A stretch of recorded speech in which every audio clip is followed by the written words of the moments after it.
নমস্কার, good morning. সবাই ভালো আছেন নিশ্চয়ই। আমি শর্মিষ্ঠা, আর আমার নতুন একটা ব্লগে আপনাদের সবাইকে ওয়েলকাম জানাই।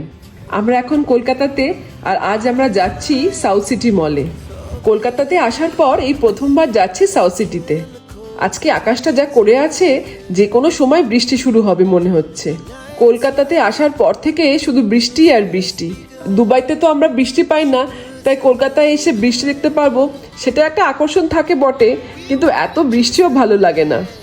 এখন দেখছি বৃষ্টি হলে তার সাথে বাজও বেশ ভালো পড়ছে। এই বজ্রবিদ্যুৎ সহ বৃষ্টি আমার একদমই ভালো লাগে না, তাই এখন বেরোবার সময় রোজই একবার ওয়েদার ফোরকাস্টটা দেখে নিয়ে তারপরে বেরোই। রাস্তাঘাটে বাজ টাজ পড়লে আমার ভীষণ ভয় লাগে। সাউথ সিটিতে যাওয়ার সময় এই মেকন টাওয়ার্সটা পড়ে। মেকনে আমার বাবা চাকরি করতেন, আর আমার বাবা যখন চাকরি করতেন তখনই এই টাওয়ার্সটা হয়েছিল। আমার বাবা চাইলে বাবা এখানে একটা ফ্ল্যাট নিতে পারতেন, কিন্তু বাবার মনে হয়েছিল যাদের সঙ্গে সারাদিন অফিস করেন তাদের সঙ্গে আবার থাকতে গেলে অফিসে যদি কোনো ঝামেলা হয় সেটা বাড়ি বয়ে নিয়ে আসা হবে। তাই বাবার এখানে ফ্ল্যাট নেননি অফিসের কালিগদের সাথে। এই রাস্তা দিয়ে গেলেই বাবার অফিসের নামটা দেখতে পাই, এটাও এই বয়সে এত ভালো লাগে।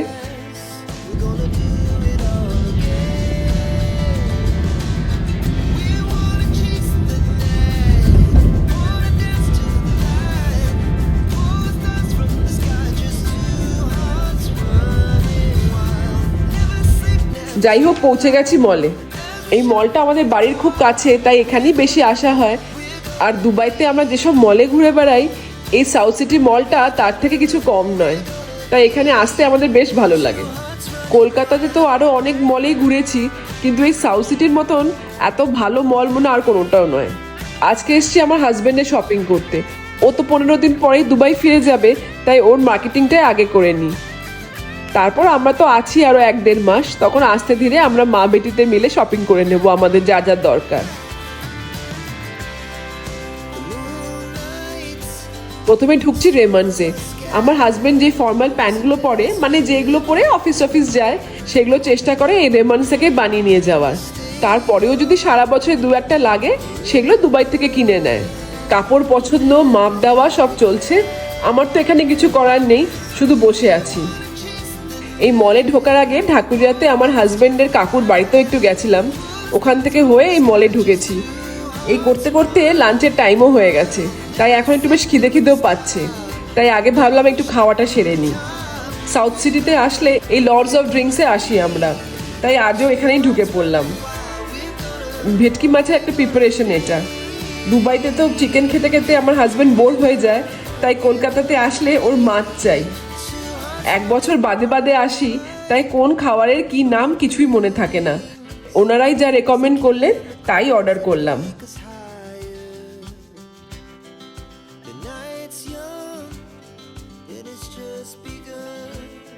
কিন্তু আমার আবার চিকেনই পছন্দ, তাই আমার জন্য একটা চিকেনের প্রিপারেশন নিলাম, আর তার সাথে নিলাম লাচ্ছা পরোটা। খাওয়া দাওয়া শেষ, এবার বেরোবো এখান থেকে। এখানকার খাওয়াটা বেশ ভালো, অ্যাম্বিয়েন্সটাও বেশ ভালো। একটা ভালো ব্রেক হয়ে গেল, এবার আবার বাকি শপিংটা সেরে ফেলি। সাউথ সিটির এই ফুড কোর্টটা দারুণ করেছে, খুব ভালো লাগে এখানে টাইম স্পেন্ড করতে। এখন 1 মাস থাকবো, আসা যাওয়া তো লেগেই থাকবে।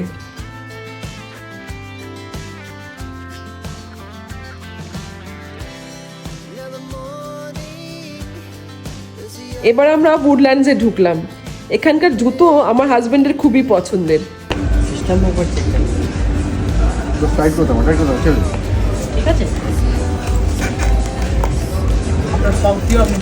আর এখানকার জুতো সহজে খারাপও হয় না, একটা কিনলে বহু বছর চলে।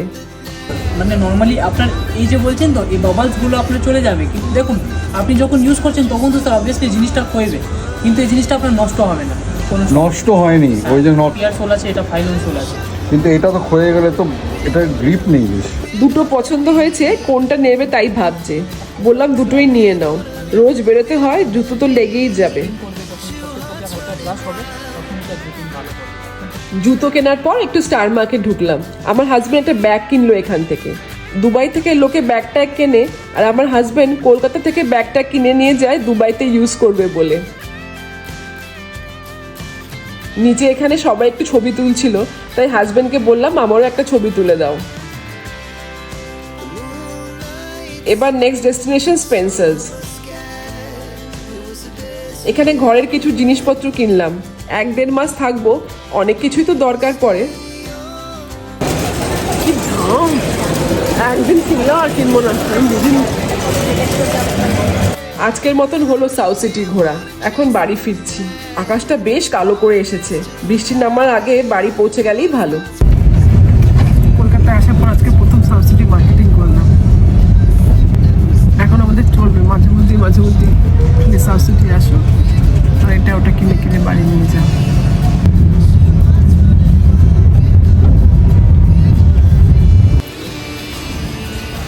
আজকের মতো মার্কেটিং হলো, এবার বাড়ি ঢুকছি। আজকে স্পেন্সারে বাজার করলাম। স্পেন্সারে বাজার করতে গিয়ে এই ব্রকলি এনে, এইটুকুন ব্রকলির দাম হচ্ছে 399, 400 টাকা।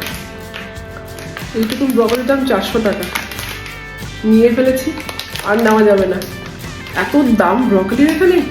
এই ব্রকলিটার দাম আমাদের ওখানে 5-6 ডিরামস হবে, আর এখানে এটার দাম হচ্ছে 400 টাকা। 400 মানে আমাদের ডিরামসে কনভার্ট করলে প্রায় 20 ডিরামের মতো, ভাবা যায় কি দাম। আর একটা লেটুসের দাম হচ্ছে 275। বাপরে, জানি না লোকাল মার্কেটে কিরকম দাম, কিন্তু স্পেন্সারে তো এইরকম দাম। 1 বছর পর ইন্ডিয়াতে এসে জিনিসপত্রের দাম দেখে অবাক হয়ে যায়। কি দাম এই সবজিগুলোর, এরকম দাম। ব্রকলিটা তো ওখানে অনেক সস্তা। আজকের আকাশটার কি অবস্থা দেখুন, গাড়ি থেকে ভালো করে দেখাতে পারছিলাম না, এখন বাড়িতে পৌঁছে দেখাচ্ছি। যে কোনো সময় ভালো বৃষ্টি নামবে। যাই হোক, আমরা বাড়ি পৌঁছে গেছি, লাঞ্চও হয়ে গেছে আমাদের, আর মেয়ের খাওয়াটাও প্যাক করে নিয়ে এসেছি। ও এখন খাবে আর আমরা একটা ঘুম দেব। আজকের ব্লগটা এখানেই শেষ করি। সবাই খুব ভালো থাকবেন, আর ব্লগটা ভালো লাগলে একটা লাইক, শেয়ার আর কমেন্ট করে দেবেন, আর পারলে চ্যানেলটাকে একটু সাবস্ক্রাইবও করে দেবেন। আজকে এখানেই শেষ করি, দেখা হচ্ছে নেক্সট ব্লগে।